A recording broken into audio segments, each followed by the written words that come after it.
Hello friends, my name is Venkatesh Marke and welcome back to my channel. Friends, have you ever wondered why some conflicts drag on for decades? Well, today we are diving into one such long-standing dispute, the Kashmir conflict. This isn't just any territorial disagreement. It is a complex way of the history, politics and the international relations. Let's start with a quick geographic lessons. Kashmir is a region located in the north part of the India. It's known for its breathtaking landscapes, including Himalayan mountains. But this beauty lies in a complex political situation. The root of the Kashmir conflicts go back to 1947. This was when British India was partitioned into two independent nations, India and the Pakistan. During this process, hundreds of the princely states had to choose which country to join. When the Kashmir was one of these states, ruled by Maharaja Hari Singh. Here is where things get complicated. The Maharaja initially wanted Kashmir to remain independent. However, faced with the Pakistani tribal invasion, he signed an agreement to join India then. This decision didn't sit well with the Pakistan, which believed Kashmir should be a part of its territory. Well, why did Pakistan feel this way? Well, Kashmir had a Muslim majority population, and the Pakistan was created as a homeland for the Muslims in the South Asia. So they argued that Kashmir naturally belongs to them. On the other hand, India maintained that the Maharaja decision was final and the legal. They also pointed out that India is a secular country where all religions coexist. This disagreement led to the first India-Pakistan war over Kashmir in the 1947 and the 48. When the war ended, Kashmir was effectively divided. India controlled about two-thirds of the region, including the Kashmir Valley. Pakistan controlled roughly one-third, known as Azad Kashmir and the Gilgit-Balochistan. There was also a small portion under Chinese control, but we will get back to that later.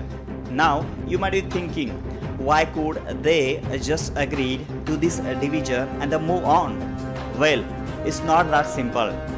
Both countries claim the entire Kashmir region as their own. This has led to ongoing tension and several more wars. Let's talk about some key events in this conflict. In the 1965, India and Pakistan fought their second war over Kashmir. This conflict ended in a stalemate, with both sides agreed to return to their pre-war position. Then came 1971, which saw another India-Pakistan war. Although this war was primarily about independence of East Pakistan, now Bangladesh. It also involved fighting in the Kashmir. Fast forward to 1999 and we have the Kargil War.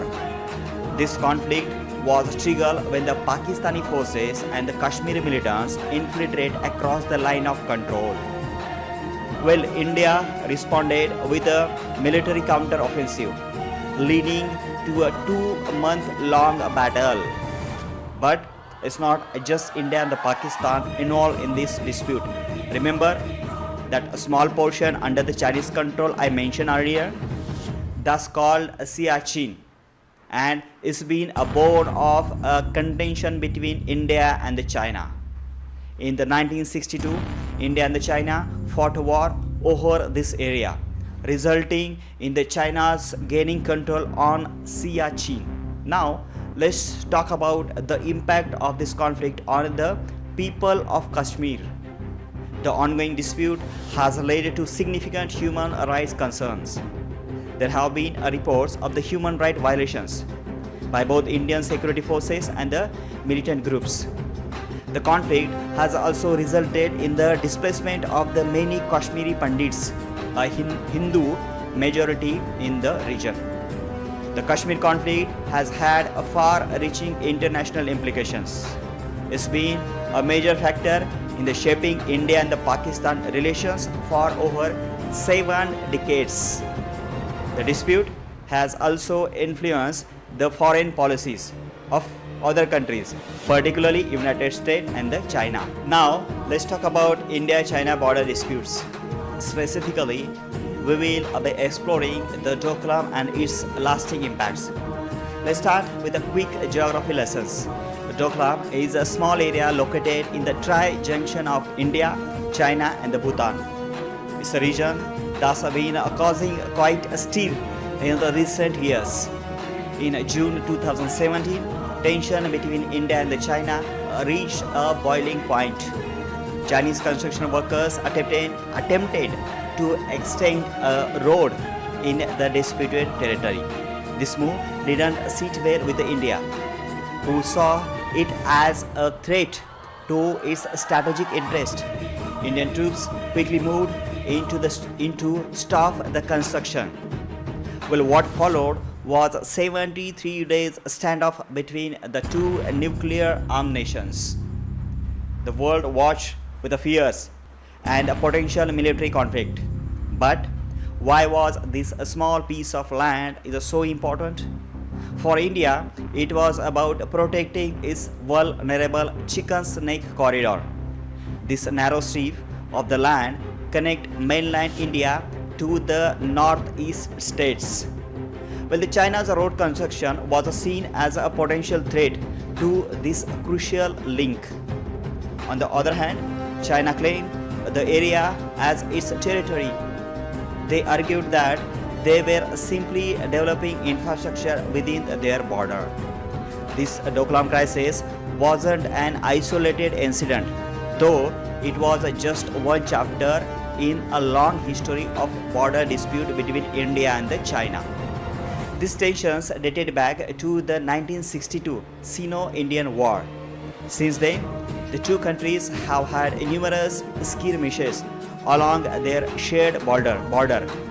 The line of the actual control, or LSC, is at the heart of this dispute. It's a loosely demarcated line separating India and the Chinese controlled territories. The problem is that both sides have different ideas about where exactly this line should be. Now, let's talk about India's role in Afghanistan. After the US withdrawal, the US left Afghanistan in 2021. But what does that mean for India? Let's find out together. Well, Afghanistan has been a key player in the South Asian politics for decades. India has had a long-standing relationship between Afghanistan dating back centuries. But the recent US withdrawal has shaken things up considerably. So, what exactly is India's role now? Well, it's a complex, to say the least. India has been one of the longest donors to the Afghanistan reconstruction efforts. They have invested in the infrastructure, education and the healthcare projects. Remember the Afghanistan Parliament building? India funded and built that. But it's not about money and the building. India has a strategic interest in Afghanistan too. They wanted to ensure stability in the region. Why? Because a stable Afghanistan means a more secure India. Let's break down India's main objectives in the Afghanistan. First, preventing terrorism. India wants to stop Afghanistan from becoming a haven for the terrorist groups. Second, regional influence. They aim to maintain their presence and influence in Central Asia. Third, economic interest. India sees Afghanistan as a potential trade route to Central Asian market. Now, here is where it gets interesting. With the US gone, India faces a new challenges. The Taliban, now in the power, has historically been closer to Pakistan, India's rival. This puts India in the tricky spot. But here is the things India is adopting. They are exploring new ways to engage with Afghanistan. For example, they have been in a talk with Russia and Iran about cooperation in the region. India is also considering reopening its embassy in the Kabul. which closed after the Taliban takeover. Let's talk about some specific action India is taking. First, humanitarian aid. India is sending food and the medical supplies to help the Afghan people. Second, diplomacy. They are participating in the regional meetings to discuss Afghanistan's future. Third, economic support. India is looking at the ways to continue trade and the economic ties with the Afghanistan. But it's not all smooth sailing. India faces several challenges in its Afghanistan policy. First, security concerns. How can India protect its interests without a military presence? Second, balancing act.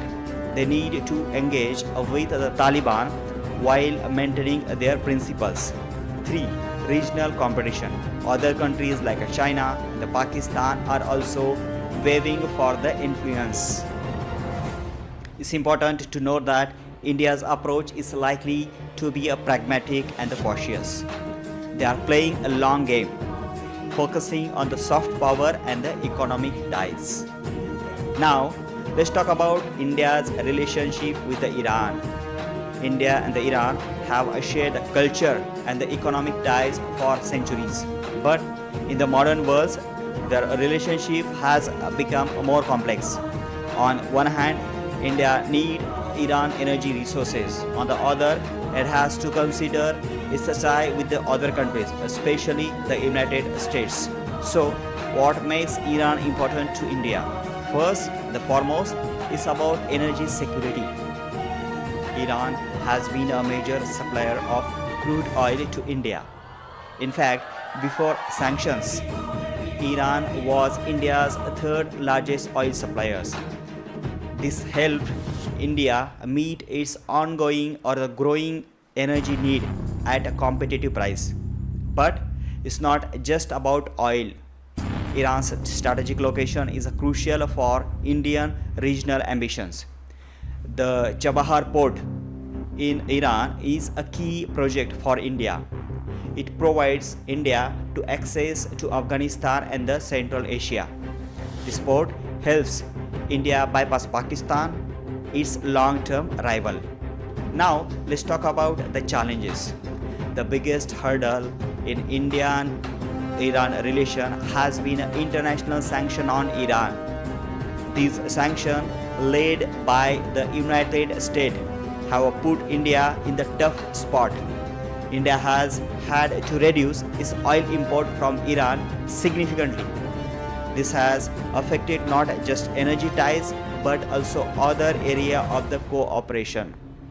So, how has India navigated this tricky situation? It's been a delicate balancing act. India has tried to maintain its strategic autonomy.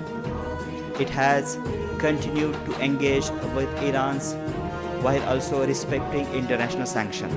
Now, what about the economic aspect of these relations?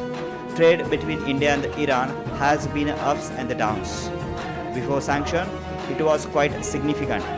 However, sanctions have led to sharp decline in the trade value. Still, both countries are exploring ways to boost economic ties.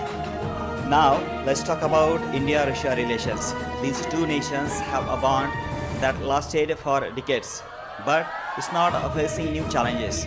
First, let's take a quick trip down to the memory lane. India and Russia, or Russia's friendship, goes way back to the Cold War era.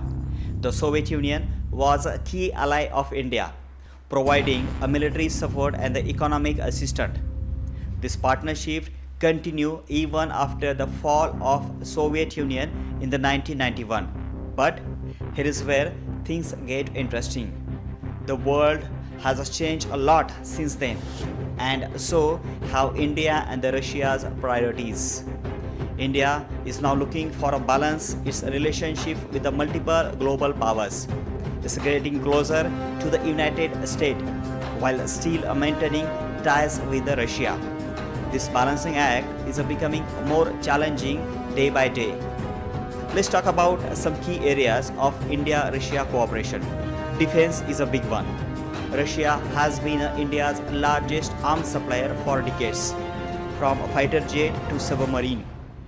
India relies heavily on Russia or Russian military hardwares, but there is a catch. India is now diversifying its defense purchases, buying more from countries like US and France.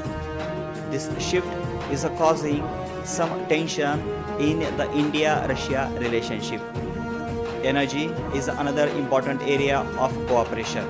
India is a huge energy consumer and Russia is a major supplier.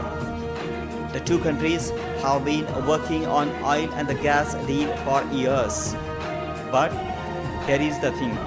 International sanctions on the Russia are making these deals more complicated. India has to be careful not to upset its Western partners while still maintaining its energy need. Now, let's look at the economic side of the thing. Trade between India and Russia isn't as big as you might expect, given their long history. Both countries are trying to boost economic ties, but progress has been slow. They have set ambitious trade target, but reaching them is proving to be a challenge. Here is where things get interesting. The rise of the China is changing the game for both India and the Russia. Well, the Russia and the China have been getting closer, which makes India a bit uncomfortable. India and the China have their border dispute and the competition in the region. So, India has to be carefully manage its relationship with Russia without compromising its interests vis-a-vis China. Let's talk about some recent development. The Ukraine conflict has put India in a tough spot. Many Western countries expect India to condemn Russia's action, but India has chosen to take a more neutral stance. This decision has raised eyebrows in the international community. India's position is based on its national interest. It needs to maintain good relation with Russia for strategic reason. At the same time, it doesn't want to alienate its Western partners. This delicate balancing act shows how complex international relation can be.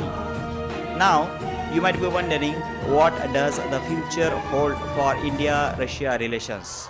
Well, it's likely to be a mix of continuity and change. The two countries will probably maintain their strategic partnership, but they will also need to adapt to new global realities. India might continue to buy some military equipment from Russia, but it's also likely to keep diversifying its defense partnership. In the energy sector, India and Russia might find new ways to cooperate despite sanctions. They could explore options like rupees trade to bypass some of the restrictions. So friends, there you have it. The India's geopolitical controversies. What do you think about India's balancing act? Share your thoughts in the comments below. And don't forget to like this video and subscribe to our channel for more geopolitical insights. Until next time, keep watching the world.